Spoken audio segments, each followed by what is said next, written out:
Hello students, turning point চ্যানেলে তোমাদেরকে স্বাগত। এখন আমি তোমাদের সামনে নিয়ে এসে পৃথিবীর কয়েকটি উল্লেখযোগ্য নদীর নাম, উৎস ও মোহনা।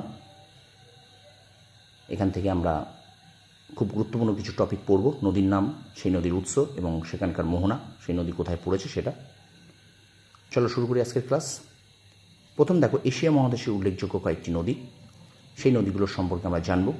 প্রথম দেখো ইয়াংসি কিয়াং নদী, এশিয়ার দীর্ঘতম এবং পৃথিবীর তৃতীয় দীর্ঘতম নদী। উৎস তিব্বত মালভূমি এবং মোহনা পূর্ব চীন সাগর, অর্থাৎ ইয়াংসি কিয়াং নদী তিব্বত মালভূমি থেকে উৎপত্তি লাভ করেছে। হোয়াংহো নদী বায়ানহার পর্বত, মোহনা বোহাই সাগর। এই হোয়াংহো নদীকে আমরা বলি হলুদ নদী। 3 নম্বর আছে মেকং নদী, লোসাই গঙ্গমা স্প্রিং থেকে উৎপন্ন হয়েছে এবং এর মোহনা দক্ষিণ চীন সাগর। আমুদরিয়া নদী হিন্দুকুশ পর্বতের উত্তরে পামির মালভূমিতে উৎপন্ন হয়েছে এবং এর মোহনা আরল সাগর। ইয়েনিসি নদী মুঙ্গারা গিন থেকে উৎপত্তি লাভ করেছে এবং এর মোহনা কারা সাগর। ওব নদী আলতাই পর্বত থেকে উৎপত্তি লাভ করেছে এবং এর মোহনা ওব উপসাগর। এটা হলো এশিয়া মহাদেশ থেকে নদীগুলির নাম। এবার আমি তোমাদের সামনে নিয়ে আসব আফ্রিকা মহাদেশের নদীর নাম, উৎস এবং মোহনা। আফ্রিকা নদীর মধ্যে দেখো নীল নদী পৃথিবীর দীর্ঘতম নদী এবং এর উৎস ভিক্টোরিয়া হ্রদ এবং মোহনা ভূমধ্যসাগর।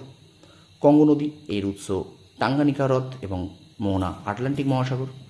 অরেঞ্জ নদী, এর উৎস ড্রাকেন্সবার্গ এবং মোহনা আটলান্টিক মহাসাগর। নাইজার নদী, এর উৎস গিনি উচ্চভূমি এবং মোহনা আটলান্টিক মহাসাগর। জাম্বেসি নদী, এর মোহনা উৎস অ্যাঙ্গোলার মালভূমি এবং এর মোহনা ভারত মহাসাগর। এবার তোমাদের সামনে নিয়ে আসবো আমি ইউরোপ মহাদেশের উল্লেখযোগ্য কতগুলি নদীর নাম, উৎস ও মোহনা। নদীর নাম দেখো রাইন নদী আল্পস পর্বত থেকে উৎস এবং মোহনা উত্তর সাগর। রেনো নদী আল্পস পর্বত অ্যাড্রিয়াটিক সাগরের মোহনা। ভলগা নদী ভলগয়াকারও হতে পারে, ভলয়গায়ও হতে পারে, এর উৎস ভালদাই পর্বত এবং কাস্পিয়ান সাগর মোহনা। টেমস নদী টেমস হেড থেকে উৎপত্তি লাভ করেছে এবং এর মোহনা উত্তর সাগর। নিপার নদী ভলদাই পর্বত থেকে উৎপত্তি লাভ করেছে এবং মোহনা কৃষ্ণ সাগর। দানিউব নদী ব্রেক থেকে উৎপত্তি লাভ করেছে এবং মোহনা কৃষ্ণ সাগর। তো স্টুডেন্টস, আমি এর আরেকটা পার্ট নিয়ে আসবো।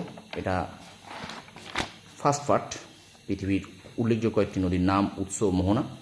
তোমরা খুব মন দিয়ে পড়াশোনা এই নোটগুলো দেখো। আমি আশা রাখি তোমরা এখান থেকে যে কোনো পরীক্ষায় কমন পাবে। তোমরা সফল হও, তোমাদের সাফল্য কামনা করি। ধন্যবাদ।